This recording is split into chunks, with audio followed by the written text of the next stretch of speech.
I lived at the Boise rescue mission for about 3 months before being accepted into a halfway house. And I was really nervous about getting into a halfway house because of the stories that I'd heard. And the first one I started at, it wasn't bad at first. It just started to go downhill really quick, and it kind of put a sour taste in my mouth to halfway houses. And after a while, I finally decided it was time to get out of there. Started Googling halfway houses, and Joe's house is the first one that popped up. And while I was incarcerated, I'd heard a lot of things about Joe's house. I heard how hard it was to get into, number one.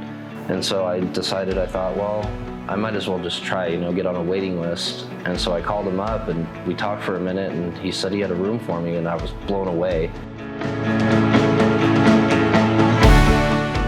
So yeah, it's been super relaxing being here. It's a huge privilege, and that's one thing that I look at sober living houses as, is it's not a right to be in one of these places. It's an absolute privilege, and I was fortunate enough to get into this one, into one of Joe's houses.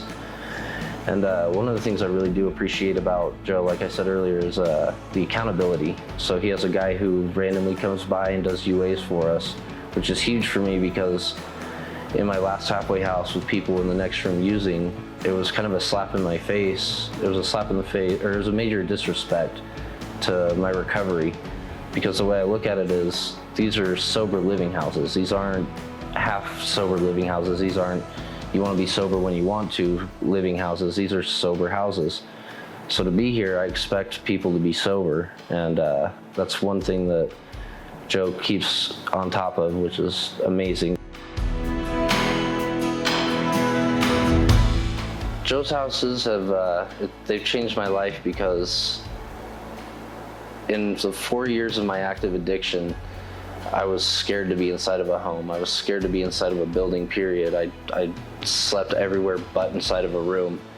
And now I wake up every morning, I go to work, and I look forward to coming home every day, to my own room, to my bed.